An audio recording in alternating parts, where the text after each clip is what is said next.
Bonjour et bienvenue sur cette séquence consacrée aux conventions et accords collectifs dans l'entreprise et plus particulièrement à leur devenir. Notre objectif sera de connaître et comprendre les modes de contestation des accords d'entreprise ainsi que les règles régissant leur révision, leur dénonciation, leur mise en cause. Et c'est pourquoi nous verrons dans un premier temps ce qui relève de la contestation des accords, pour traiter ensuite de l'évolution de ceux-ci. En effet, une fois conclu l'accord d'entreprise, qu'advient-il de lui? Tout d'abord, il peut faire l'objet d'une contestation. L'accord d'entreprise peut, dès après sa conclusion et son dépôt, faire l'objet d'une action en nullité. Ensuite, à l'occasion de litiges individuels, il est possible d'invoquer une exception d'illégalité de l'accord d'entreprise.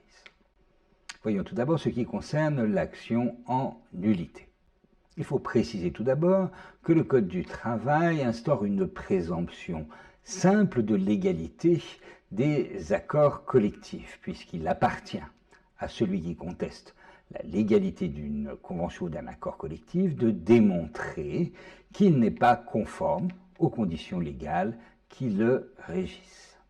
Quelles peuvent être les causes de nullité? C'est peut-être tout d'abord la violation de dispositions d'ordre public, comme par exemple dans ces affaires, les règles concernant le motif du licenciement ou bien la majoration des heures supplémentaires.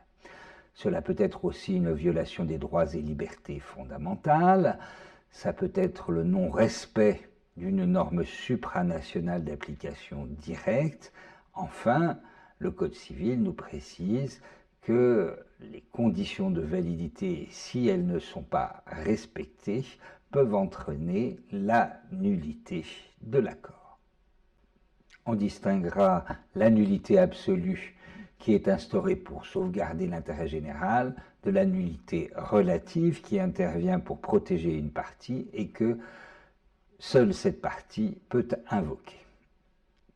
L'action en nullité est ouverte aux signataires de l'accord, mais également, pour les cas de nullité absolue, à des tiers comme les salariés ou une organisation syndicale non signataire qui aurait un intérêt à agir. L'action en nullité engage devant le tribunal judiciaire, sauf exception. Afin de favoriser la conclusion d'accords collectifs tout en les sécurisant, les ordonnances Macron ont réduit le délai de prescription de l'action en nullité à 2 mois, sauf certaines situations. Les accords traitant de l'information de la consultation du CSE sur le licenciement économique, ceux traitant de la rupture conventionnelle collective ou du contenu d'un plan de sauvegarde de l'emploi. Au-delà de cette période de 2 mois, l'accord devient définitif. Quelles sont les conséquences de la nullité lorsqu'elle est prononcée? Eh bien, l'accord collectif ne produit plus aucun effet et la nullité est rétroactive. Par ailleurs, le juge peut être amené à aménager les effets de l'annulation de l'accord collectif. Ce sont des nouveautés. Il y a 2 motifs qui peuvent conduire le juge à aménager les effets de l'annulation de l'accord. Il peut estimer que les conséquences de l'annulation sont manifestement excessives en raison tant des effets produits que des situations qui ont pu se constituer jusqu'ici. Il peut y avoir également un intérêt général à aménager ces effets de l'annulation. Ces aménagements consisteront à moduler dans le temps les effets ou à les reporter dans le temps. À l'occasion d'un litige individuel, il peut être intéressant d'invoquer la non-application d'un accord collectif. Lorsqu'on veut que les dispositions conventionnelles illégales ne soient pas appliquées, par exemple à un salarié, sans que l'accord soit frappé de nullité, c'est que l'on recherchera l'inopposabilité de l'accord au salarié. Cela a déjà été jugé, par exemple, dans ces affaires qui concernent un accord de modulation du temps de travail ou un accord relatif à la convention de forfait en jours. Désormais, l'inopposabilité peut être obtenue grâce à l'exception d'illégalité.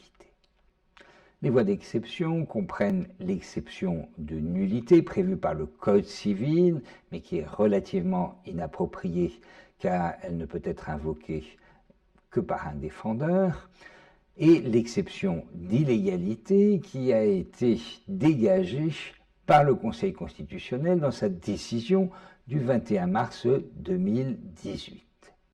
Que dit cette décision ? Eh bien que la prescription de l'action en nullité que nous avons vue précédemment et qui est de 2 mois ne prive pas les salariés de la possibilité de contester sans condition de délai, par la voie de l'exception, l'illégalité d'une clause de convention ou d'accord collectif à l'occasion d'un litige individuel la mettant en œuvre. Faute de texte, ce sera au juge d'encadrer la mise en œuvre de cette exception d'illégalité. Mais on voit dès à présent l'intérêt de cette exception d'illégalité. Comme l'a précisé la Cour de cassation, elle rend l'accord collectif inopposable à celui qui a soulevé l'exception. Elle peut être invoquée à tout moment et elle n'est pas réservée à un défenseur. Elle est ouverte aux salariés et la Cour de cassation, dans 2 décisions de 2022, a précisé qu'elle l'était aussi à un comité social et économique ou à des syndicats non signataires de l'accord. Enfin, elle peut être exercée sans délai puisque la prescription de 2 mois ne concerne que l'action en nullité. Dans ces litiges individuels, la prescription sera déterminée par la nature de la créance. Par exemple, pour une créance salariale, la prescription sera triennale. Maintenant, si l'accord d'entreprise n'est pas contesté, quel sera son devenir ? On précisera tout d'abord que l'accord d'entreprise à durée déterminée cessera de produire ses effets à expiration. Et d'ailleurs, s'il n'y a aucune stipulation particulière, l'accord d'entreprise sera d'une durée de 5 ans et cessera à ce terme. Voyons tout d'abord ce qui concerne la révision des accords collectifs d'entreprise. Lorsqu'on veut changer les règles conventionnelles dans l'entreprise, alors qu'il en existe déjà, il y a 2 possibilités. Celle de conclure un avenant de révision ou de renouvellement d'un accord collectif préexistant. L'intérêt, c'est que cet avenant va se substituer de plein droit à l'accord précédent et il sera opposable aux salariés. On peut également conclure un nouvel accord ayant le même objet ou la même cause, mais il y aura effectivement coexistence de 2 textes, sauf s'il est prévu que cet accord se substitue au précédent, que le précédent ait été dénoncé ou que son terme ait été échu. Le Code du travail exige que les accords collectifs comprennent une clause de révision de l'accord qui fixe les formes de celle-ci ainsi que le délai à partir duquel elle peut intervenir. Le respect de cette procédure conventionnelle de révision est une condition de validité de l'avenant de révision. Si on veut engager une procédure de révision d'accord collectif, il n'est pas nécessaire d'avoir préalablement consulté le comité social et économique. De nouvelles règles s'appliquent, et nous les verrons, pour l'habilitation à négocier cette révision. Enfin, mais la jurisprudence devra le confirmer, il ne devrait plus y avoir besoin d'unanimité des signataires initiaux pour que la révision soit valable. Qui va négocier l'avenant de révision? Cela dépendra si la révision intervient au cours du même cycle électoral que la conclusion de l'accord initial ou ultérieurement. En effet, au cours du même cycle électoral, la représentativité dans l'entreprise n'aura pas changé. Ne seront donc habilitées à négocier que les organisations syndicales représentatives qui auront signé l'accord initial ou y auront adhérer. Au-delà de ce cycle électoral, toutes les organisations syndicales représentatives, qu'elles aient été ou non signataires de l'accord, pourront engager une négociation pour réviser l'accord initial. Alors des règles spécifiques pour la révision vont s'appliquer si l'accord initial a été conclu sans délégués syndicaux. Ce sera effectivement les mêmes conditions que lors de la conclusion de l'accord initial qui devront s'appliquer. Enfin, dans les très petites entreprises, lorsqu'il s'agit d'un projet d'accord collectif qui aura été approuvé par référendum, eh bien, le projet d'avenant devra être soumis par l'employeur et il devra également être approuvé par 2/3 des effectifs. Venons-en maintenant à la dénonciation et la mise en cause d'accords d'entreprise. Le Code du travail distingue deux types de dénonciation, celle opérée par l'ensemble des parties à l'accord collectif et celle opérée par certaines d'entre elles uniquement. Pour qu'une dénonciation puisse intervenir, il faut qu'elle concerne un accord à durée indéterminée. Il est possible que les règles de dénonciation soient encadrées par des dispositions contenues dans une clause de dénonciation de l'accord initial. Ensuite, si l'on souhaite ne dénoncer qu'une partie de l'accord, encore faut-il que cela ait été prévu dans cette clause de dénonciation. La dénonciation doit se faire après respect d'un préavis. Le préavis légal est de 3 mois, mais il peut être allongé dans une clause de dénonciation. Par ailleurs, il faudra que la dénonciation soit notifiée aux autres signataires et fasse l'objet d'un dépôt, notamment par téléprocédure. Alors plusieurs questions vont se poser lorsqu'il s'agira de dénoncer un accord conclu sans délégué syndical. Tout d'abord, faut-il que l'auteur de la dénonciation soit mandaté? La réponse est positive si l'accord conclu initialement l'a été avec des élus ou des salariés eux-mêmes mandatés.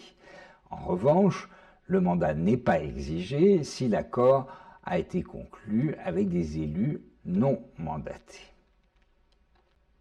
Ensuite, dans les entreprises de 11 à 49 salariés, on peut se poser la question de savoir si un accord conclu avec des élus peut être dénoncé par un salarié mandaté et inversement. Eh bien, il est probable que ce type de dénonciation soit exclu. En raison d'un parallélisme des formes et malgré l'absence d'exigence dans le Code du travail, il est probable que les conditions initiales de l'accord conclu sans délégué syndical doivent être respectées pour ce qui concerne sa dénonciation, à savoir une approbation majoritaire lorsque l'accord a été conclu avec des salariés mandatés ou des élus mandatés dans les entreprises de 50 salariés et plus, ou une condition de représentation majoritaire dans les autres cas. Dans les très petites entreprises, un projet d'accord validé peut être dénoncé, d'une part par l'employeur sur les dispositions de droit commun ou celles qui auront été prévues dans le projet d'accord validé.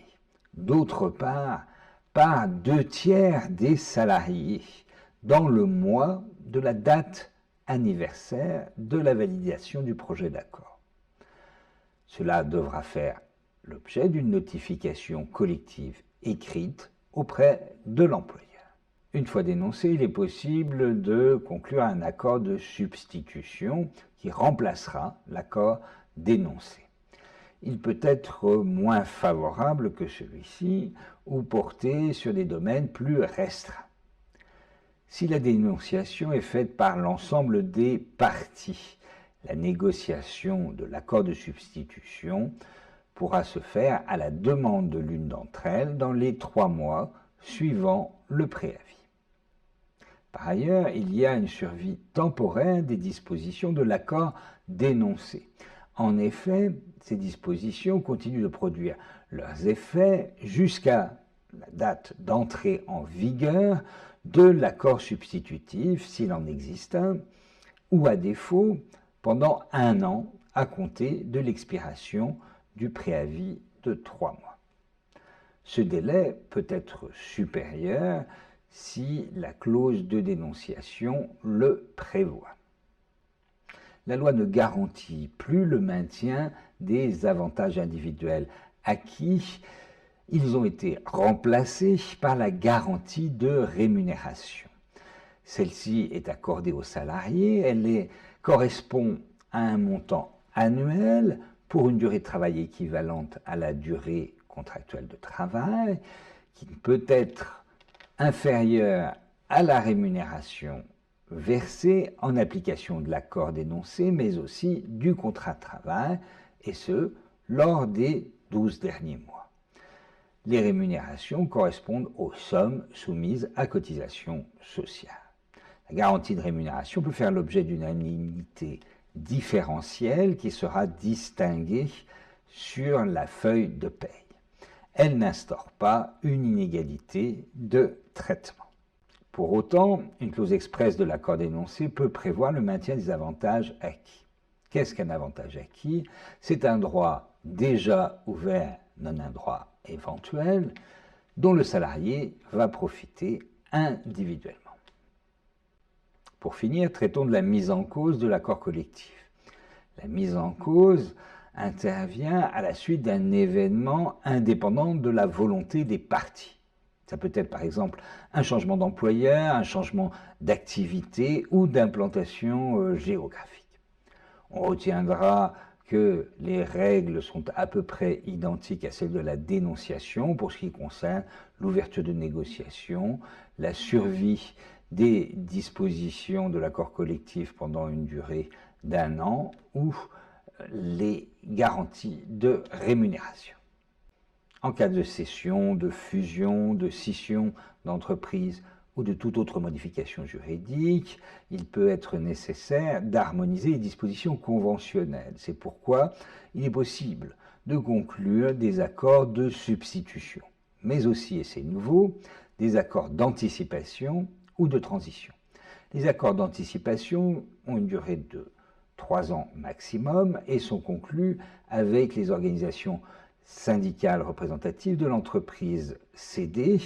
C'est un accord de substitution. L'accord de transition, lui, est conclu entre les employeurs et les organisations syndicales représentatives de toutes les entreprises concernées. Il opère à la fois substitution pour l'entreprise cédée et révision des textes conventionnels dans l'entreprise qui acquiert l'entreprise cédée. Alors que retenir? Tout d'abord sur la contestation de l'accord collectif, c'est qu'il y a tout d'abord une action en nullité qui peut être engagée dans un délai réduit de 2 mois. Ensuite, pour un litige individuel, il est possible d'invoquer une exception d'illégalité de l'accord collectif suite à la décision du Conseil constitutionnel en 2018.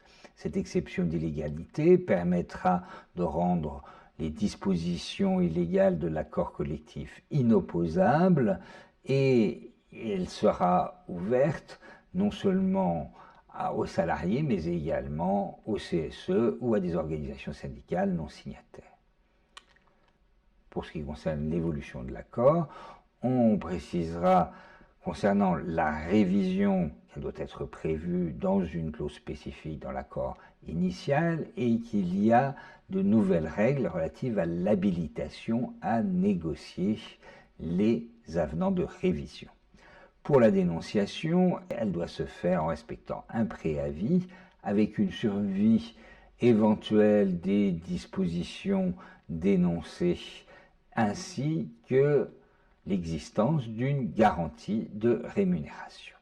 Enfin, la mise en cause va répondre à peu près aux mêmes règles que celles de la dénonciation.